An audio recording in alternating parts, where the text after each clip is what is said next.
Una tarde cualquiera, el inconfundible cartel azul y amarillo fue descolgado de una emblemática esquina de Buenos Aires, donde antes brillaba el gigante del entretenimiento.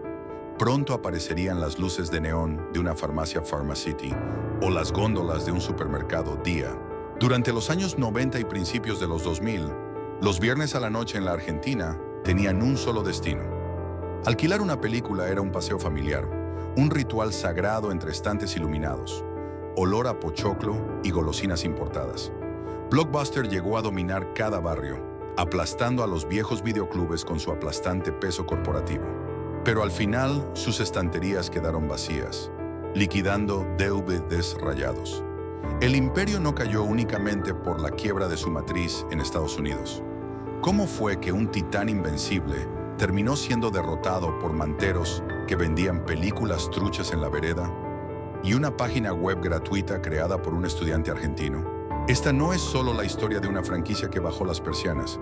Es la crónica de cómo desapareció para siempre un pedazo de nuestra cultura de fin de semana. Antes de que el inconfundible azul y amarillo de Blockbuster se convirtiera en el faro indiscutido de las noches de viernes en la Argentina, existía un ecosistema comercial completamente distinto, íntimo y profundamente local: el videoclub de barrio. Para entender el impacto sísmico que tuvo la llegada de este gigante estadounidense, primero hay que viajar en el tiempo a finales de los años 80 y principios de los 90. En aquella época, alquilar una película en Buenos Aires, Rosario, Córdoba o Mendoza era una experiencia artesanal. El videoclub de barrio solía ser un local pequeño, muchas veces lúgubre, iluminado apenas por la luz fluorescente parpadeante y los tubos de neón de los afiches de películas de acción. Las paredes estaban forradas con estanterías de madera o metal donde descansaban, casi como tesoros, las gruesas cajas de plástico de los casetes VHS. En estos locales, el dueño no era un empleado con uniforme estandarizado, sino un vecino más. Conocía los gustos de sus clientes, recomendaba títulos con la autoridad de un crítico de cine aficionado y, lo más importante, administraba su inventario con un sistema implacable y analógico: un cuaderno de espiral o un fichero de cartón. Si querías ver el gran estreno de Hollywood de esa semana, el ritual exigía paciencia. El videoclub solía tener apenas una o dos copias de los títulos más taquilleros. Había que anotarse en una lista de espera, rogar que el vecino anterior hubiera devuelto la cinta a tiempo y, sobre todo, que tuviera la decencia de haberla rebobinado. Era un sistema imperfecto, basado en la confianza barrial y en la escasez. Pero a principios de la década de 1990, la historia económica de la Argentina dio un giro radical que cambiaría para siempre el paisaje comercial del país. En 1991, el gobierno argentino implementó la Ley de Convertibilidad. De la noche a la mañana, un peso argentino pasó a valer exactamente lo mismo que un dólar estadounidense: el infame 1 a 1. Esta política de apertura económica y desregulación frenó en seco la hiperinflación y desató una fiebre de consumo sin precedentes. Las fronteras se abrieron de par en par al capital extranjero y a los productos importados.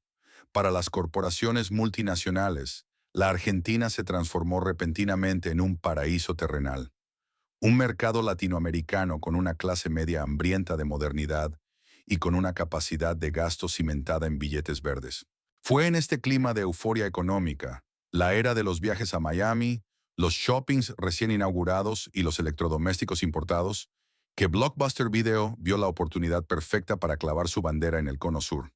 El aterrizaje de Blockbuster en la Argentina a mediados de los 90 no fue una simple inauguración comercial, fue una declaración de guerra corporativa. Cuando los primeros locales abrieron sus puertas, el contraste con el videoclub tradicional fue absoluto y brutal. Los locales de Blockbuster no eran oscuros, ni pequeños, ni olían a polvo. Eran inmensos, ubicados estratégicamente en las esquinas más codiciadas y transitadas de las avenidas principales. Estaban iluminados con una luz blanca, brillante e implacable, que no dejaba rincones en la sombra. El piso brillaba por la limpieza, y los empleados, en su mayoría jóvenes estudiantes, vestían un uniforme impecable de chomba azul y pantalones caqui. Estaban entrenados bajo manuales corporativos estrictos para sonreír, saludar y procesar transacciones en segundos. Pero la verdadera revolución estaba en las góndolas. Blockbuster trajo a la Argentina el concepto de volumen masivo estadounidense. Ya no había que esperar semanas ni rogarle al dueño del videoclub para ver el gran estreno de la temporada. Cuando una película de éxito llegaba al local, Blockbuster no exhibía 2 copias, exhibía 50. Paredes enteras estaban empapeladas con las cajas de VHS del mismo título. La escasez había sido reemplazada violentamente por la abundancia absoluta. Además, el sistema operativo era algo nunca visto por el consumidor promedio en este rubro. El viejo cuaderno de almacenero fue aniquilado por redes de computadoras y lectoras de códigos de barras. El cliente recibía una tarjeta de socio plastificada, un símbolo de estatus moderno que lo integraba instantáneamente a la base de datos de la compañía. El impacto en el ecosistema comercial de los barrios fue devastador. Ante este despliegue de capital, eficiencia y variedad, los videoclubes tradicionales comenzaron a asfixiarse. No podían competir con el volumen de compra de la multinacional, ni con sus horarios extendidos, ni con la experiencia de retail de primer mundo que Blockbuster ofrecía. Uno a uno los pequeños locales fueron bajando las persianas definitivamente. Algunos pocos intentaron resistir especializándose en cinearte o bajando los precios de los alquileres semanales, pero la batalla por el mercado masivo estaba perdida desde el primer día. Blockbuster no solo había llegado para competir, había llegado para reeducar al consumidor argentino. En cuestión de pocos años, la empresa se expandió vorazmente, inaugurando decenas de inmensas sucursales en la ciudad de Buenos Aires, el Gran Buenos Aires y los centros urbanos más grandes del país. El gigante de azul y amarillo se había apoderado rápidamente de las noches de la clase media argentina. Parecían un imperio invencible, el símbolo definitivo de la modernidad de los años 90. Sin embargo, para dominar verdaderamente el mercado, debían convencer a las familias de que alquilar una película ya no era un simple mandado, sino un ritual indispensable del fin de semana. Hacia finales de la década de 1990, la marca se había incrustado tan profundamente en el ADN de la clase media argentina que la frase ir al videoclub fue reemplazada rápidamente por el verbo no oficial de toda una generación, ir a Blockbuster. Ya no se trataba de una simple transacción comercial, de entrar, agarrar una caja y salir. Se había transformado en un auténtico paseo familiar, un pilar fundamental del ocio urbano. Para miles de familias en la ciudad de Buenos Aires, el conurbano bonaerense y las grandes capitales provinciales, el fin de semana comenzaba oficialmente en el momento en que se cruzaban las puertas de cristal automático de uno de estos inmensos locales. Las noches de los viernes y los sábados, las sucursales estallaban de actividad. Los estacionamientos se abarrotaban y los pasillos, recubiertos por esa alfombra gris industrial diseñada para soportar el tránsito pesado, se llenaban de un murmullo constante. La experiencia estaba calculada milimétricamente desde Estados Unidos para estimular los sentidos y fomentar el consumo impulsivo, pero el público argentino la adoptó como propia. Lo primero que te recibía al entrar no era el silencio de una biblioteca o la penumbra de los viejos locales de barrio, sino una bofetada de aire acondicionado glacial, música pop sonando en los parlantes y una iluminación blanca que hacía brillar cada centímetro del lugar. Luego venía el olor, un aroma inconfundible, una mezcla de pochoclo dulce recién hecho, alfombras limpias y plástico nuevo de las cajas de VHS. Blockbuster supo capitalizar al máximo la era del uno a uno. El área de las cajas registradoras era un festín de golosinas importadas que, años antes, eran lujos inalcanzables. Comprar un paquete de M&M's gigantes, Skittles, ositos de goma o chocolates de marcas estadounidenses se volvió una parte indivisible del ritual de alquilar una película para acompañar la infaltable pizza de los sábados. El diseño del local dictaba el comportamiento social. Las paredes laterales estaban tapizadas con docenas de copias del mismo estreno de Hollywood. Elegir qué ver era una actividad que tomaba tiempo y generaba intensos debates. Las parejas discutían durante media hora frente a la sección de comedias. Los grupos de adolescentes negociaban qué título de terror llevarían para la pijamada, y los chicos corrían por los pasillos con las enormes cajas acolchadas de las películas de Disney. Cruzarse con vecinos del barrio compañeros de escuela o colegas de trabajo en la sección de acción era moneda corriente. Poseer la tarjeta plastificada azul y amarilla, con código de barras en la billetera, era un pequeño símbolo de pertenencia al mundo moderno. Pero detrás de esta brillante fachada de entretenimiento perfecto y eficiencia corporativa, se escondía el verdadero motor de rentabilidad de Blockbuster y la semilla de un profundo resentimiento que el consumidor argentino empezaría a incubar lentamente: el implacable sistema de multas y recargos. En el viejo videoclub de barrio, si un cliente se atrasaba un día en devolver la cinta, el dueño solía perdonarlo o cobrarle una multa mínima, apelando al sentido común y a la relación personal. Blockbuster, en cambio, era una máquina fría y burocrática en la que el factor humano no tenía peso. Las reglas eran absolutas y estaban regidas por el sistema informático. Las películas debían ser devueltas en una fecha y un horario exactos, marcados inexorablemente en el ticket de papel térmico. Si un cliente arrojaba la película por la ranura del temido buzón metálico de devoluciones, apenas unos minutos después del mediodía, la computadora central registraba automáticamente un día extra de alquiler. Y esos recargos no eran baratos. En muchos casos, acumular un par de días de retraso o perder de vista una caja debajo del sillón del living terminaba costando una fortuna. A esto se sumaba la regla estricta sobre el formato físico, la famosa calcomanía de, por favor, rebobinar. Devolver un casete VHS sin haberlo regresado al principio implicaba otra penalidad económica directa en la cuenta del socio. Esta dinámica punitiva generó una intensa relación de amor y odio. Los argentinos amaban la inmensa variedad, la estética impecable y la garantía de encontrar siempre el estreno del momento, pero detestaban sentirse rehenes de un sistema que parecía diseñado estratégicamente para hacerlos tropezar. Las discusiones acaloradas en el mostrador entre clientes indignados por una deuda acumulada y jóvenes cajeros, que solo se limitaban a repetir que el sistema no les permitía borrar la multa, se volvieron parte habitual de la banda sonora de los locales. A pesar de estas fricciones cotidianas, durante su pico de esplendor a fines de los 90, nadie imaginaba que este modelo pudiera fracasar. Blockbuster era un monopolio de facto en el mercado del entretenimiento hogareño. Tenían los mejores locales, el mayor inventario y el respaldo de una corporación global.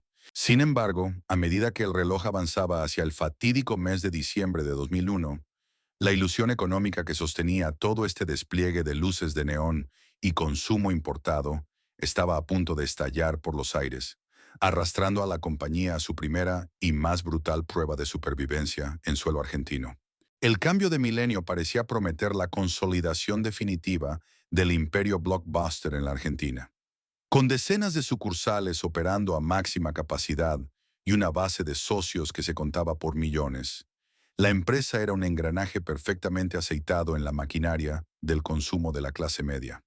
Sin embargo, debajo de esa superficie brillante y climatizada, los cimientos de la economía argentina estaban a punto de colapsar con una violencia inusitada. Diciembre de 2001 quedó grabado a fuego en la memoria colectiva del país. La ilusión de la convertibilidad, el famoso 1 a 1 que había permitido la llegada del gigante del entretenimiento, se hizo pedazos. El gobierno implementó el corralito, congelando los depósitos bancarios de los ciudadanos y restringiendo brutalmente la extracción de dinero en efectivo. En cuestión de días, las calles de Buenos Aires y las principales ciudades del país se llenaron de cacerolazos, protestas, saqueos y un nivel de desesperación social que culminó con la renuncia del presidente y una sucesión caótica de 5 mandatarios en apenas una semana. Para Blockbuster, este estallido representó un choque frontal y devastador contra la realidad latinoamericana. De la noche a la mañana, el modelo de negocios de la compañía sufrió una hemorragia por dos frentes simultáneos. Por un lado, la abrupta devaluación del peso argentino destrozó su estructura de costos. Blockbuster era, en su esencia, un enorme importador de cultura y productos estadounidenses. Los derechos de las películas, las regalías que debían girarse a la casa matriz en Dallas, e incluso los irresistibles paquetes de golosinas que adornaban las cajas registradoras estaban cotizados en dólares. De repente, generar $1 de ganancia requería 3, y luego 4 veces más pesos argentinos que apenas unas semanas atrás. Por otro lado, del lado del mostrador, la situación era aún más dramática. El poder adquisitivo de la clase media argentina, el núcleo duro de la clientela de Blockbuster, se evaporó en el aire, con los ahorros atrapados en los bancos, salarios congelados y una inflación que despertaba tras una década de letargo. Las familias tuvieron que recortar drásticamente sus gastos.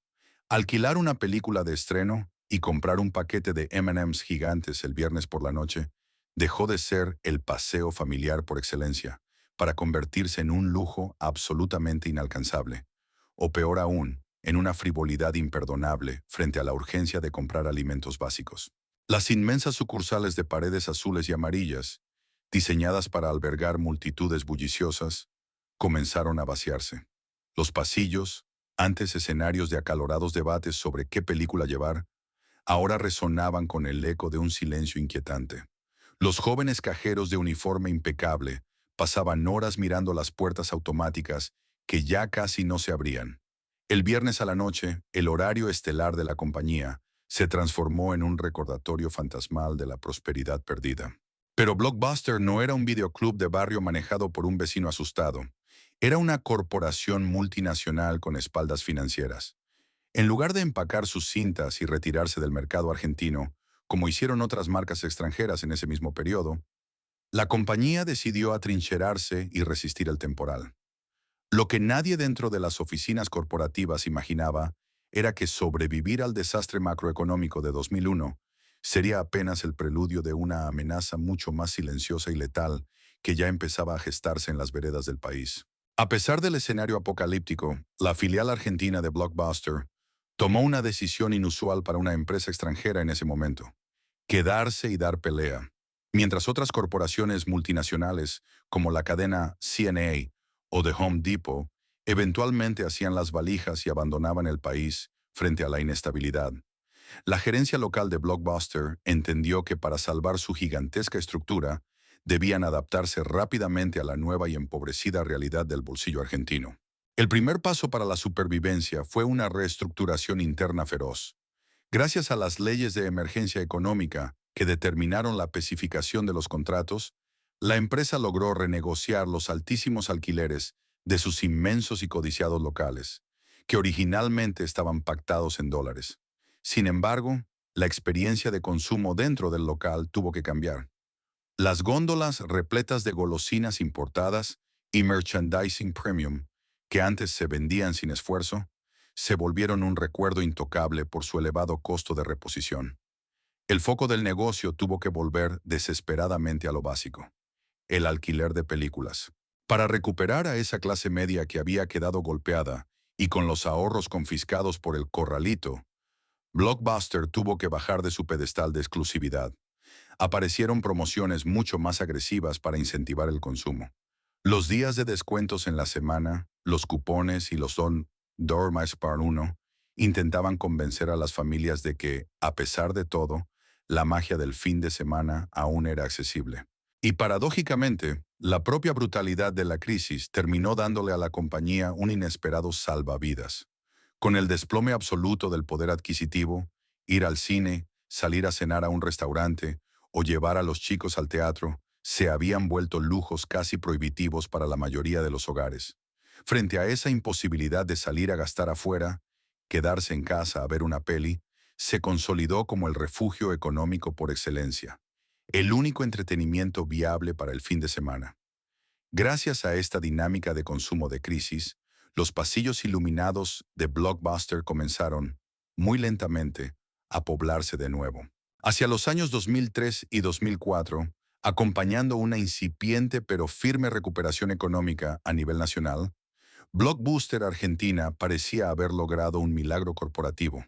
Habían sobrevivido a la devaluación masiva, mantenían la gran mayoría de sus sucursales operativas en las mejores esquinas del país y, a los ojos del público, seguían siendo el líder indiscutido del rubro.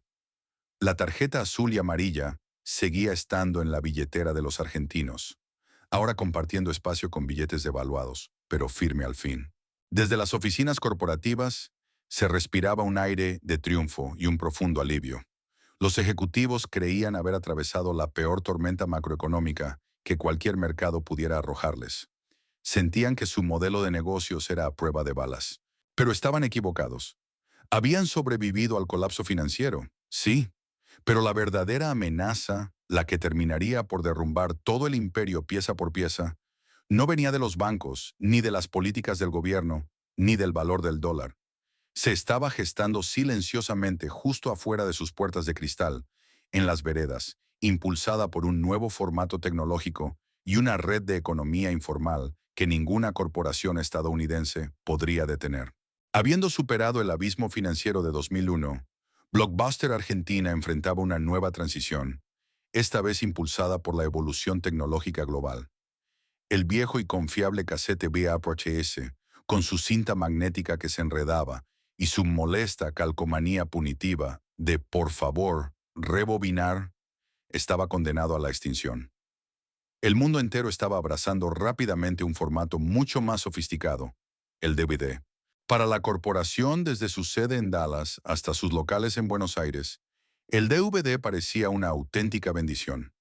Las películas ofrecían una nitidez de imagen asombrosa. No se degradaban con el uso continuo. Las cajas de plástico ocupaban menos espacio en las góndolas y la pesadilla logística de rebobinar cintas desaparecía por completo. Blockbuster invirtió millones en renovar sus estantes, dándole la bienvenida al disco plateado como el motor que impulsaría la industria del entretenimiento hogareño hacia el futuro. Sin embargo, el DVD traía consigo un defecto fatal, una vulnerabilidad que destrozaría el modelo de negocios basado en el alquiler. Al ser información puramente digital, podía ser clonado con exactitud milimétrica. Y lo que era aún más peligroso, la tecnología para hacerlo, las grabadoras de CD y DVD en las computadoras domésticas, se estaba abaratando a un ritmo vertiginoso. En una Argentina que apenas empezaba a cicatrizar las profundas heridas económicas del corralito, donde el peso valía una fracción de lo que solía valer y los salarios seguían deprimidos, la economía informal encontró en el DVD virgen una mina de oro absoluto. Fue entonces cuando apareció la primera gran grieta en los cimientos del imperio azul y amarillo. Una grieta que no se originó en una guerra de precios con otra cadena multinacional, sino en las veredas porteñas, en las plazas de barrio y en las ferias de todo el país. Era el nacimiento del mercado masivo de los DVDs truchos. El paisaje comercial urbano mutó aceleradamente. Si un viernes por la tarde un vecino caminaba por lugares emblemáticos como el Parque Rivadavia, en el barrio de Caballito, o cruzaba las peatonales más concurridas de Lomas de Zamora, Morón o Rosario, se topaba con una nueva industria. Sobre rústicos tablones de madera, mesas plegables o simples mantas extendidas en el suelo, decenas de manteros exhibían catálogos infinitos de películas. Los discos venían envueltos en sobres de nylon transparente, acompañados por carátulas impresas en papel común con impresoras de inyección de tinta que, a menudo, mostraban los colores desfasados o los rostros de los actores ligeramente verdosos. Al principio, la calidad de algunas películas era terrible. Grabaciones hechas con cámaras de video, ocultas en las salas de cine, donde se veían las cabezas del público y se escuchaban toses. Pero muy pronto, los piratas lograron conseguir copias idénticas a las originales. Para Blockbuster, el contraste visual y matemático era humillante. Adentro del local, el aire acondicionado, los empleados uniformados, la iluminación perfecta y un sistema que exigía pagar un precio considerable por tener un estreno original en casa durante apenas 48 horas. Y justo afuera, literalmente a 10 metros de las puertas de cristal automático, en la vereda misma del gigante corporativo, un mantero ofrecía las mismas películas bajo un grito de guerra imbatible. 3 por 10 pesos. Esa ecuación destruía la razón de ser del videoclub. Por una fracción del costo de un alquiler, el cliente argentino no se llevaba la película por 2 días, se la llevaba para siempre. La proliferación de los manteros y los DVDs truchos alteró drásticamente la percepción del valor del entretenimiento en la sociedad argentina. Para el consumidor promedio, la matemática era fría e irrefutable. Si el alquiler de un solo estreno original por 48 horas en Blockbuster costaba casi lo mismo que comprar 3 películas pirateadas de manera definitiva en la plaza del barrio, la lealtad a la impecable experiencia corporativa comenzó a desmoronarse rápidamente. Además, el mercado informal ofrecía una ventaja que destrozaba cualquier estrategia de marketing de Blockbuster. Rompía la sagrada ventana de distribución de los grandes estudios de Hollywood. Mientras la multinacional de la esquina debía esperar pacientemente meses enteros desde el estreno en cines para recibir las copias oficiales, los manteros ofrecían las películas la misma semana en que estaban en cartelera. Eran los infames screeners, grabaciones clandestinas tomadas con cámaras de video desde la butaca de un cine.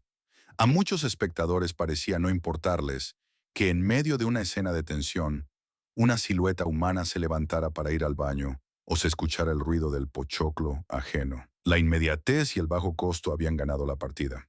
A esto se sumó un factor tecnológico clave: la invasión de los reproductores de DVD económicos. Las cadenas de electrodomésticos como Garbarino o Frávega comenzaron a inundarse de equipos importados, muchas veces de marcas genéricas que contaban con una característica fundamental para el usuario argentino.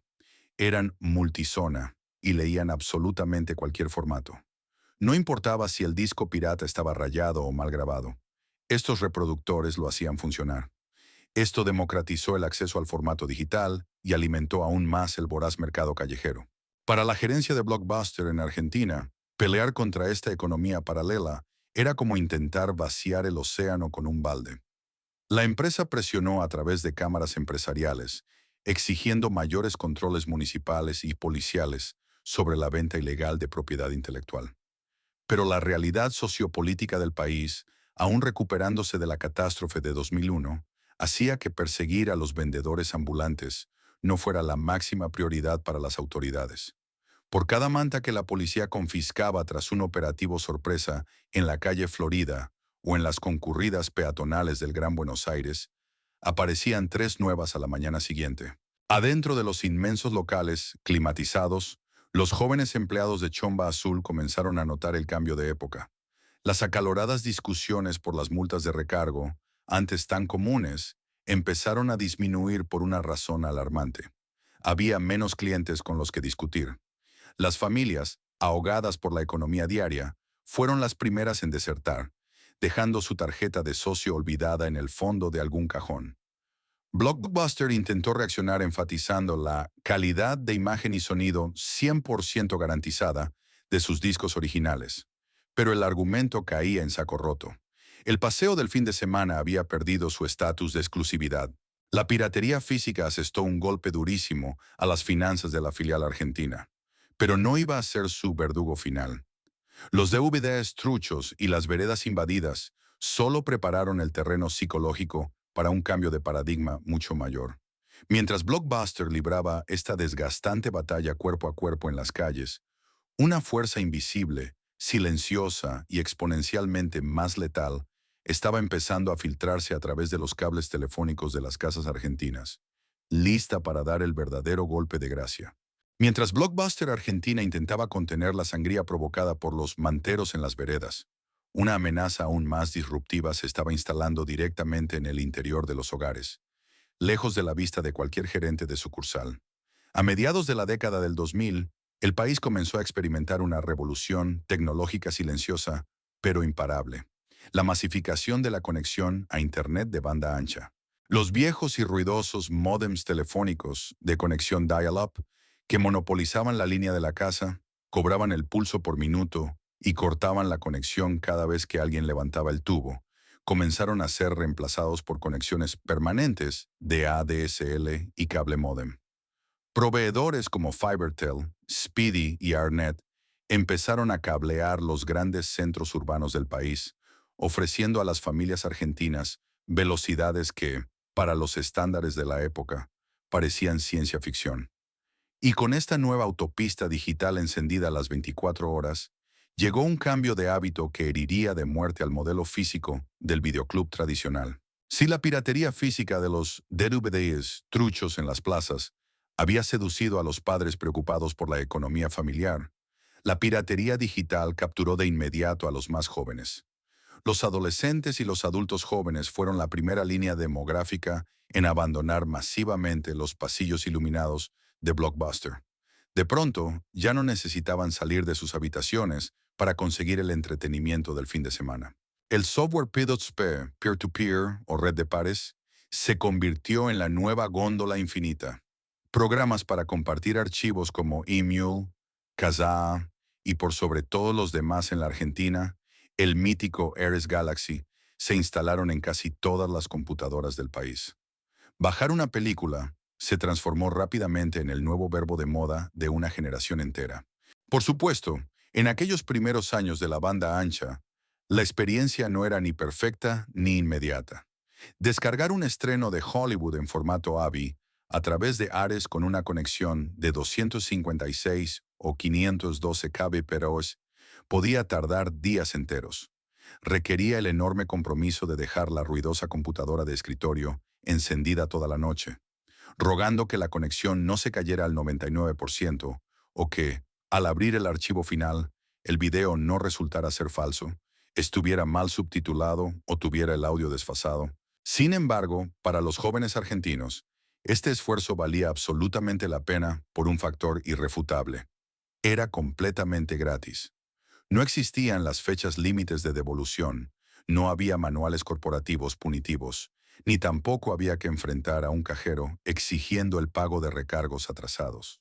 El ritual social de los viernes por la noche comenzó a fracturarse de forma irreversible. Mientras algunas familias quizás todavía conservaban la costumbre física de ir a buscar una comedia al local azul y amarillo, los hijos ya tenían su propio catálogo pirata almacenado en discos rígidos, o quemado cuidadosamente en torres de CDs y DVDs vírgenes utilizando programas como Nero. El resplandor del monitor de tubo en una habitación a oscuras comenzó a reemplazar paulatinamente a las luces de neón del local comercial. Blockbuster pasó de ser el centro neurálgico del entretenimiento joven a ser visto como una reliquia burocrática, un proceso demasiado lento y costoso. ¿Para qué subirse al auto, lidiar con el tránsito, pagar un alquiler cada vez más caro y arriesgarse a una multa si la misma película estaba a unos cuantos clics de distancia? Frente a este éxodo digital masivo, la filial argentina necesitaba reaccionar urgentemente. Pero su respuesta demostraría una preocupante incapacidad para leer el nuevo mundo que se estaba formando. En lugar de abrazar la digitalización, Blockbuster decidió atrincherarse y apostar sus últimas fichas a intentar que la gente volviera, a cualquier costo, a cruzar sus puertas automáticas. La estrategia de la gerencia local fue, en esencia, intentar tapar el sol con las manos. Si los adolescentes y adultos jóvenes ya no venían por las películas porque las descargaban gratis, Blockbuster Argentina decidió apostar fuertemente por lo único que, en ese momento, aún conservaba una barrera técnica más alta para la piratería casera masiva: los videojuegos. Las góndolas dedicadas al alquiler de títulos de PlayStation 2 se expandieron rápidamente. Durante un tiempo, los juegos de fútbol como el Pro Evolution Soccer, las carreras y las aventuras de acción lograron atraer nuevamente a un sector del público joven. Además, la empresa redobló su apuesta comercial con promociones desesperadas. Aparecieron pases que prometían alquileres múltiples por una cuota fija, combos que incluían gaseosas y golosinas a precios de remate, y campañas de marketing que intentaban apelar a la nostalgia del famoso paseo familiar. Sin embargo, todas estas tácticas de supervivencia chocaban contra un muro invisible pero impenetrable. La corporación seguía sin entender que el paradigma de la comodidad había cambiado para siempre. El problema subyacente ya no era únicamente una cuestión de precio, era una cuestión de fricción. Para el nuevo consumidor digital, el ritual físico que Blockbuster exigía se había vuelto intolerable. Salir de casa un viernes por la noche, lidiar con el tráfico, rezar para que la única copia disponible del gran estreno no estuviera alquilada, hacer fila en la caja registradora, y lo más angustiante de todo, vivir con el reloj en contra para devolver el DVD a tiempo y evitar los odiados recargos. Todo este desgaste físico y mental perdió sentido cuando la alternativa era, simplemente, hacer doble clic en el icono del Ares, dejar la computadora encendida y tener la película en el disco rígido. La tarjeta de socio azul y amarilla, que en los años 90 había sido un símbolo de estatus, modernidad y pertenencia a la clase media, comenzó a juntar polvo en los cajones de las casas. Los inmensos locales ubicados en las esquinas más caras y transitadas de avenidas como Cabildo, Santa Fe o en los centros de Rosario y Córdoba empezaron a sentirse absurdamente grandes e injustificados. Las luces blancas seguían brillando con la misma intensidad clínica de siempre. El aire acondicionado seguía congelando el ambiente, pero el eco en los pasillos revelaba la cruda verdad. El modelo de negocios estaba agonizando. Blockbuster había perdido definitivamente el monopolio de las noches de fin de semana. No obstante, las descargas a través de programas P2P todavía requerían cierta paciencia, lidiar con conexiones inestables, subtítulos desincronizados y el riesgo constante de infectar la computadora con virus. Era una herida profunda, pero la corporación aún creía tener tiempo para reinventarse. Lo que nadie en las oficinas de la filial argentina, ni en la casa matriz en Estados Unidos, pudo prever fue que el formato de consumo estaba a punto de dar un salto cualitativo brutal hacia el streaming. Y el golpe de gracia, irónicamente, no vendría de un gigante tecnológico de Silicon Valley, sino de la habitación de un joven estudiante universitario en la propia Argentina. A finales de la década de 2000, la agonía de Blockbuster Argentina era evidente, pero el modelo físico aún respiraba. Las descargas por Ares o Emule, aunque masivas, seguían teniendo cierta fricción. Requerían tiempo de espera, conocimientos mínimos de computación, el riesgo constante de infectar la PC con troyanos y la eterna frustración de descargar una película durante 2 días para descubrir que los subtítulos estaban en otro idioma o completamente desincronizados. Para el usuario menos tecnológico, el videoclub seguía siendo, en cierta medida, un mal necesario. Pero la tecnología avanzaba a un ritmo que las oficinas corporativas en Dallas eran incapaces de procesar. La velocidad de la banda ancha en la Argentina aumentó lo suficiente como para permitir algo que hasta entonces parecía magia: ver video en tiempo real sin necesidad de descargarlo. El streaming estaba naciendo, y el verdugo definitivo de Blockbuster en el país no sería una empresa multimillonaria ni una cadena rival. Sería una página web creada en el interior de la Argentina por un estudiante universitario. En octubre de 2009, Tomás Escobar, un joven sanjuanino de apenas 20 años que estudiaba ingeniería en Córdoba, lanzó un sitio web para facilitar el intercambio de películas entre sus amigos. Lo llamó Cuevana. Lo que Escobar hizo fue brillante en su simplicidad. No alojaba las películas en sus propios servidores, lo que lo salvó inicialmente de problemas legales inmediatos, sino que indexaba enlaces de servidores gratuitos, como Megavideo, y les aplicaba una interfaz gráfica sumamente elegante, intuitiva y oscura, casi idéntica a la de un cine. Cuevana resolvió de un plumazo todos los dolores de cabeza de la piratería tradicional. Las carátulas estaban ordenadas, las sinopsis estaban claras, y lo más importante, los subtítulos en español neutro o rioplatense cargaban de manera automática y perfecta. En cuestión de meses, el boca a boca transformó a este proyecto estudiantil en un fenómeno cultural sin precedentes. Antes de que Netflix desembarcara oficialmente en América Latina con su propio catálogo de streaming, la Argentina ya tenía su propio videoclub digital definitivo. Y era completamente gratis. El impacto en las calles fue sísmico.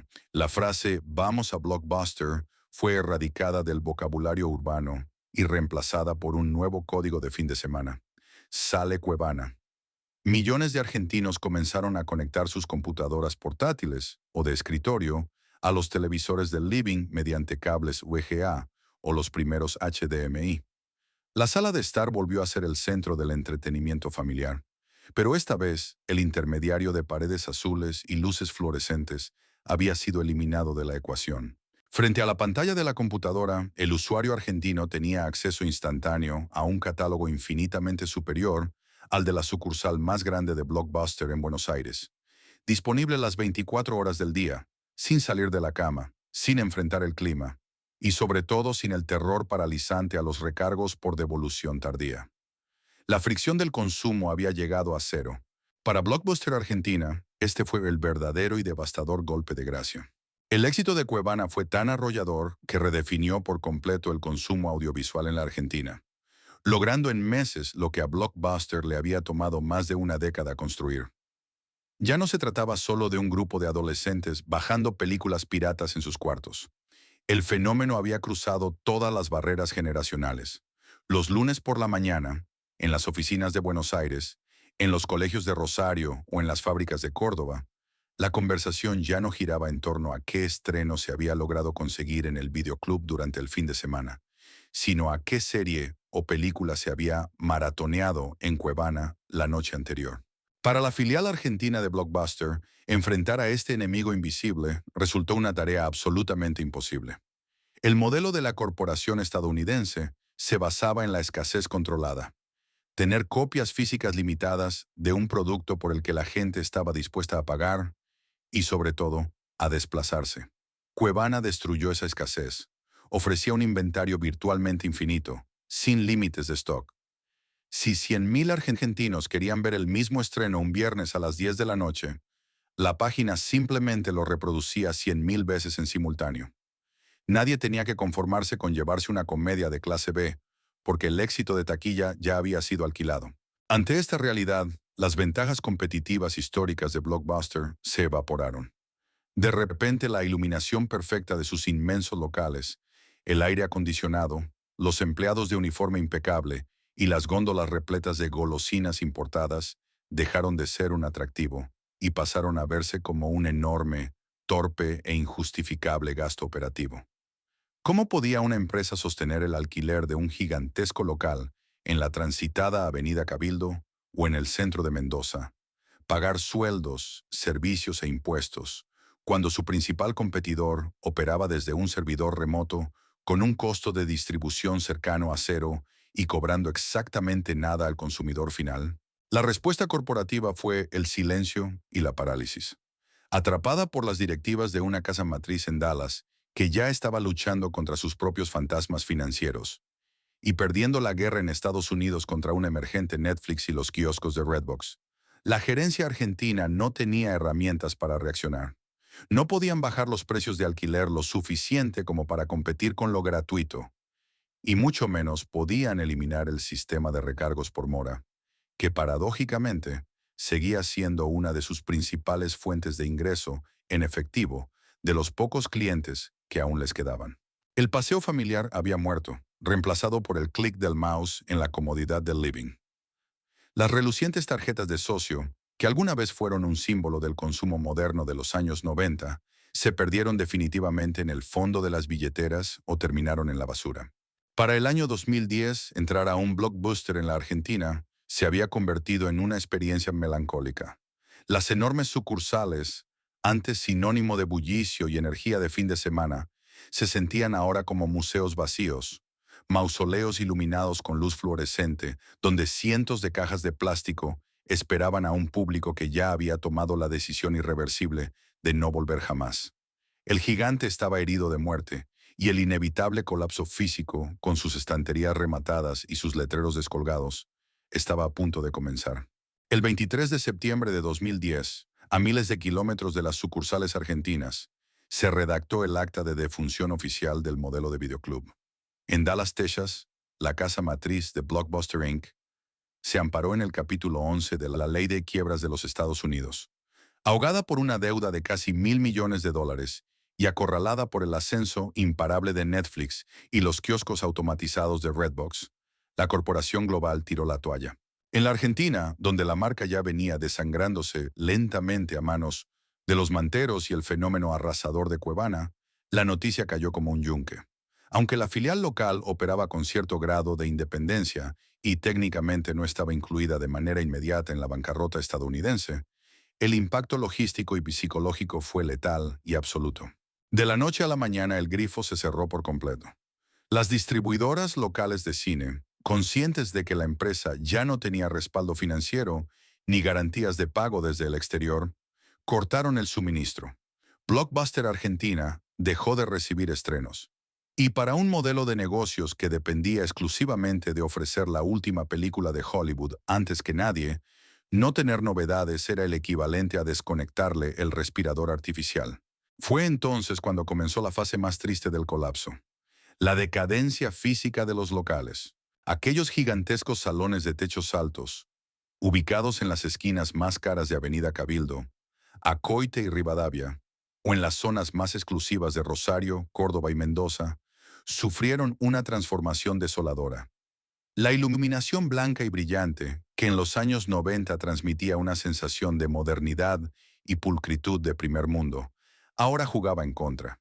Esa misma luz clínica, implacable, servía únicamente para exponer la miseria del lugar. Grandes espacios vacíos, alfombras grises manchadas por el paso del tiempo y el silencio sepulcral que reemplazaba al bullicio del viejo paseo familiar de los viernes. Sin nuevas películas para exhibir, los empleados tenían que recurrir a trucos visuales para tapar los huecos.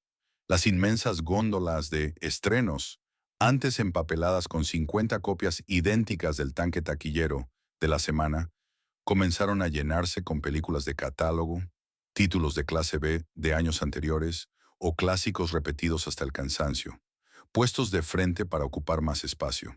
Detrás del mostrador, los cajeros, aquellos jóvenes que alguna vez fueron la cara de la eficiencia corporativa, vestidos con su inconfundible chomba azul y pantalón caqui, se convirtieron en testigos impotentes del final.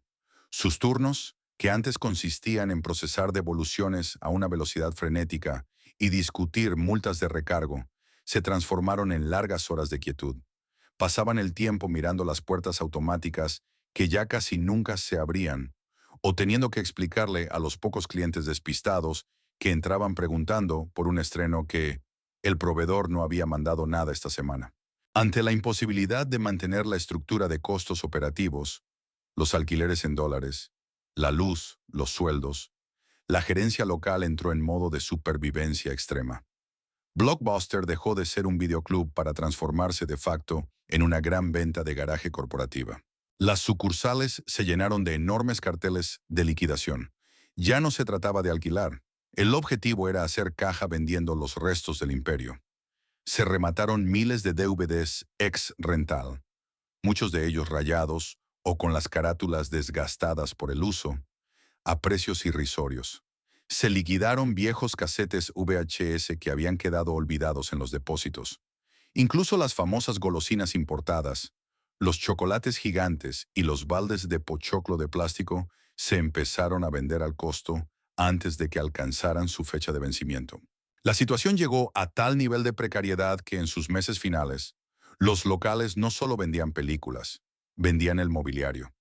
Los clientes que entraban a las sucursales moribundas podían comprar los exhibidores metálicos, las estanterías de madera, los pósters promocionales enmarcados y hasta los buzones metálicos de devolución rápida. Ir a un Blockbuster en aquellos meses finales de 2010 y principios de 2011 generaba una profunda sensación de melancolía entre los argentinos. Quienes cruzaban esas puertas de cristal ya no lo hacían buscando entretenimiento para el fin de semana. Entraban con la curiosidad morbosa de quien visita unas ruinas, buscando hurgar entre los saldos para llevarse un recuerdo barato de la marca que había definido su infancia o su adolescencia. El azul y el amarillo de los letreros luminosos comenzaba a parpadear, evidenciando la falta de mantenimiento. El gigante estaba arrodillado. Solo faltaba que alguien viniera a desenchufar el cartel y a reclamar las valiosas esquinas que la marca estaba a punto de dejar vacantes para siempre. Hacia finales del año 2010 y los primeros meses de 2011, la crónica de una muerte anunciada llegó a su capítulo final. La quiebra de la corporación en Estados Unidos había cortado el suministro de oxígeno, y en la Argentina, asediada por la piratería física y el huracán digital de Cuevana, las sucursales ya no tenían razón de ser. Sin embargo, es imposible narrar el final definitivo de Blockbuster en la Argentina sin detenerse en uno de los episodios más bizarros, absurdos y desesperados en la historia del retail nacional. Cuando la matriz estadounidense soltó la mano de sus filiales sudamericanas y el cierre parecía ineludible, un grupo inversor local intentó ejecutar un rescate de último minuto. Al no poder seguir utilizando el nombre original ni recibir el respaldo de la franquicia, idearon una maniobra insólita. Adquirieron los derechos de uso de una marca que no tenía absolutamente nada que ver con el cine, los pochoclos o el entretenimiento familiar. Esa marca era Lamborghini. Durante un brevísimo y surrealista lapso de tiempo, los vecinos de Buenos Aires y algunas provincias fueron testigos de una transformación incomprensible. En algunos de los locales que aún resistían, el icónico y familiar letrero azul y amarillo fue tapado torpemente por marquesinas de color rojo y negro que rezaban Lamborghini Video. La premisa era tan ridícula como sonaba. Alquilar películas de catálogo y DVDs rayados bajo el escudo de una marca de autos deportivos italianos de ultralujo. Era un intento burdo, casi cómico, de evadir los problemas legales de la quiebra original y mantener la estructura funcionando a la fuerza.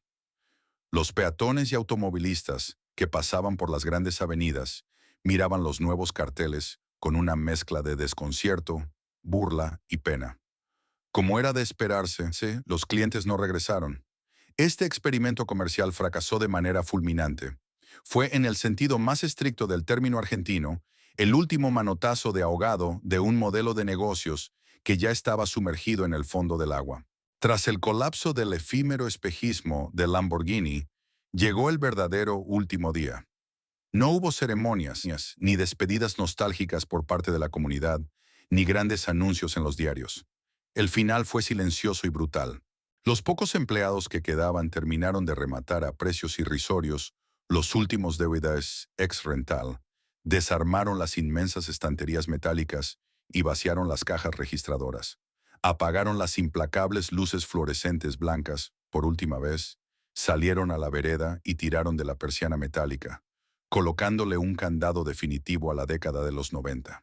Las imponentes sucursales, ubicadas en intersecciones emblemáticas como Cabildo y Juramento, en las esquinas más cotizadas de Barrio Norte o en los centros neurálgicos de Rosario, Mendoza y Córdoba, se convirtieron de un día para el otro en enormes cajas de hormigón vacías.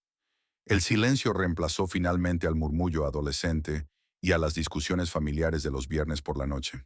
Pero en el despiadado y vertiginoso mundo del retail y los bienes raíces urbanos en la Argentina, un local de 500 o 1000 metros cuadrados en la mejor esquina de un barrio jamás permanece vacío por mucho tiempo. Mientras el cadáver comercial de Blockbuster todavía estaba tibio, una nueva especie de depredador corporativo ya estaba haciendo fila, con los contratos de alquiler en la mano, listo para borrar todo rastro del gigante azul y pintar las esquinas con nuevos colores. El mercado inmobiliario comercial en la Argentina no tiene tiempo para la nostalgia ni espacio para el luto. Mientras los ex clientes de Blockbuster todavía asimilaban la desaparición definitiva del ritual de los viernes por la noche, los dueños de los locales ya estaban firmando nuevos contratos. La retirada de la corporación estadounidense había dejado vacantes, de un día para el otro, algunas de las esquinas más estratégicas, amplias y codiciadas de la ciudad de Buenos Aires, el Gran Buenos Aires y las principales capitales del interior. Eran metros cuadrados premium, locales diseñados específicamente para el alto tránsito, con grandes vidrieras, ubicaciones inmejorables y un diseño interior de planta abierta que resultaba extremadamente atractivo para un nuevo tipo de depredador comercial. El reemplazo fue tan rápido y metódico que pareció orquestado. La marca que fagocitó la mayor parte de este gigantesco esqueleto inmobiliario fue Pharmacity. La cadena de farmacias estaba en plena fase de expansión agresiva en la capital federal y otras provincias, y el formato físico que Blockbuster había impuesto en los 90, locales anchos, sin divisiones internas, con techos altos y una iluminación implacable, era exactamente lo que la nueva reina del retail urbano necesitaba. Donde Pharmacity no logró llegar, el espacio fue rápidamente ocupado por las sucursales de los supermercados Día Orciento, bancos o grandes cadenas de electrodomésticos locales. La transformación física de las esquinas fue brutal y desapasionada. Las cuadrillas de obreros arrancaron los últimos vestigios del imperio del entretenimiento. Los famosos buzones metálicos de devolución rápida, que tantas veces habían recibido casetes arrojados a las corridas para evitar una multa, fueron desmantelados y tapados con cemento. Las fachadas fueron repintadas, cubriendo el clásico azul y amarillo con los tonos naranja y cian de Pharmacity o el rojo de Día por ciento.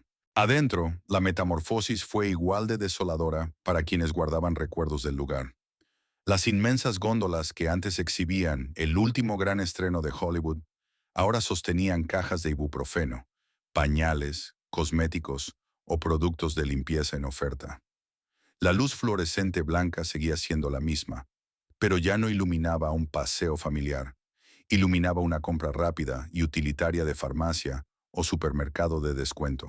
Durante un par de años, el fantasma de Blockbuster se negó a desaparecer por completo del paisaje urbano argentino. En algunas sucursales, si uno miraba con atención debajo de la nueva pintura descascarada, todavía se podía adivinar una franja amarilla.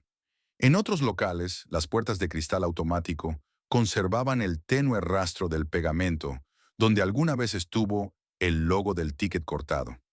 Pero con el paso del tiempo, hasta esas cicatrices fueron borradas por las remodelaciones definitivas.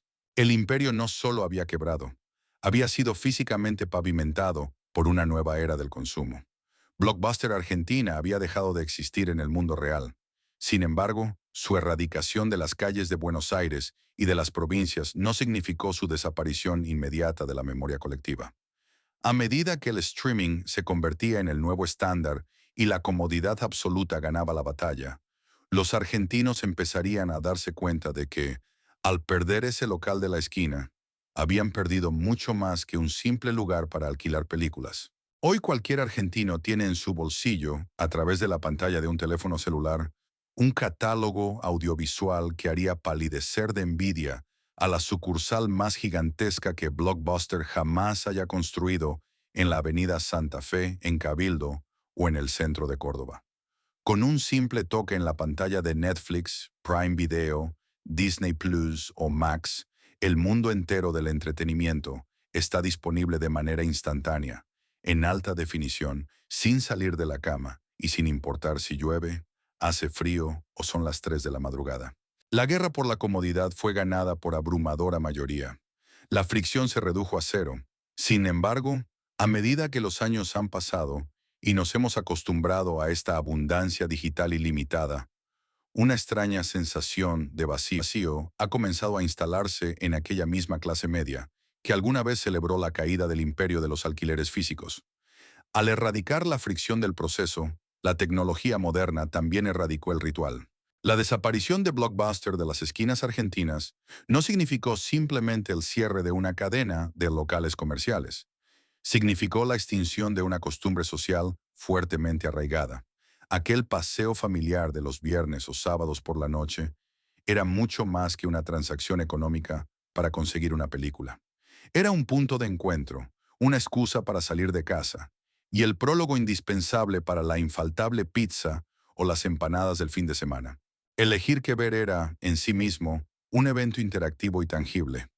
Implicaba caminar por los largos pasillos alfombrados, sostener las cajas de plástico duro en las manos, darles la vuelta para leer la sinopsis en la contratapa, mirar los rostros de los actores y discutir acaloradamente con hermanos, padres o parejas sobre quién tenía el derecho a elegir esa noche.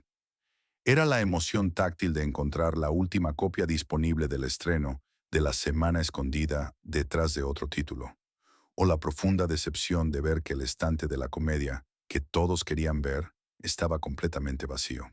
Blockbuster, a pesar de ser una corporación multinacional fría, punitiva y calculada, había logrado crear un espacio físico donde las expectativas del fin de semana se materializaban.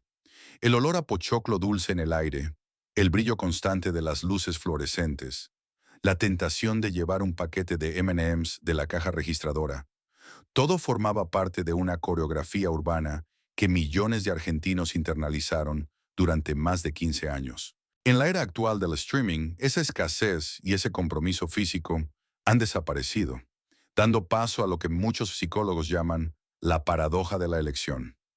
Hoy, frente al televisor inteligente del living, las familias argentinas pueden pasar 45 minutos deslizando infinitamente el control remoto a través de menús repletos de algoritmos, trailers automáticos y categorías microscópicas, para finalmente terminar viendo un episodio repetido de Casados con Hijos o Los Simpson por puro agotamiento mental. Cuando alquilar una película costaba dinero, requería un viaje en auto o una caminata, y te obligaba a devolverla en 48 horas bajo la amenaza de un recargo. Existía un compromiso absoluto con la obra. Si la película elegida era mala, se la miraba igual hasta el final, porque se había invertido esfuerzo y capital en ella. Hoy, si una superproducción de Hollywood en streaming no atrapa nuestra atención en los primeros 10 minutos, simplemente volvemos al menú principal y elegimos otra cosa sin el menor remordimiento. El contenido se ha devaluado al volverse infinito. Las relucientes sucursales de Blockbuster Argentina son hoy apenas un fantasma arquitectónico. Las esquinas donde alguna vez miles de jóvenes y familias se congregaban para decidir el destino de su sábado a la noche, hoy están iluminadas por el neón clínico de las farmacias, los pasillos silenciosos de los supermercados de descuento o las sucursales de bancos que bajan sus persianas a media tarde. Quedan, por supuesto, los recuerdos. En el fondo de algún cajón viejo, en alguna casa del Gran Buenos Aires o del interior, todavía sobrevive alguna tarjeta de socio plastificada, azul y amarilla, con un código de barras gastado por el uso. O quizás, olvidado en un estante, un DVD ex rental con una etiqueta descolorida en el centro. Son reliquias de una época en la que la Argentina, a pesar de sus constantes crisis económicas, sus estallidos y sus devaluaciones, todavía creía en la magia de salir a la calle para buscar, físicamente, un poco de entretenimiento. No todos los imperios comerciales caen por un único y catastrófico error, ni quiebran de la noche a la mañana. A veces, la desaparición de un gigante que parecía absolutamente intocable es el resultado de una lenta y dolorosa erosión. Es el castigo silencioso por creer que el éxito del pasado o el tamaño de la corporación servirán como un escudo inquebrantable para protegerlos del futuro. En la Argentina, la historia de nuestras grandes cadenas de retail, de nuestros hipermercados y de nuestros parques de diversiones es, en el fondo, el reflejo directo de nuestra propia historia social. Es un termómetro de nuestras crisis y nuestras épocas de bonanza. Habla de las épocas del uno a uno, de la hiperinflación, del estallido del 2001 y de la eterna cultura de las compras en cuotas que le permitió a millones de familias armar su hogar o acceder al entretenimiento.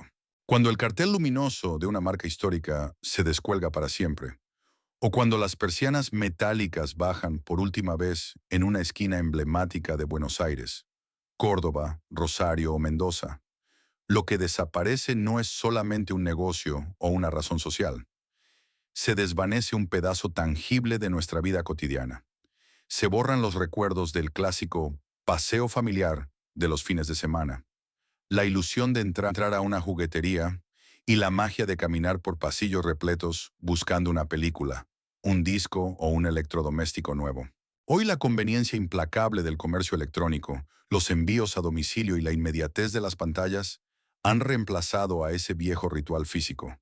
Ganamos en velocidad, en precios y en opciones infinitas, pero perdimos irremediablemente esos puntos de encuentro que le daban pulso, identidad y comunidad a nuestros barrios. Las empresas sobreviven únicamente por su capacidad de adaptación frente al cambio constante.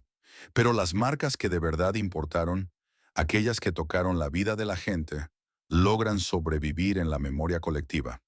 Muchísimo tiempo después de que sus góndolas queden vacías o sus atracciones sean desmanteladas. ¿Y ustedes tienen algún recuerdo especial caminando por los pasillos de estas tiendas o visitando esos lugares que ya no existen? Déjenme sus anécdotas acá abajo en los comentarios.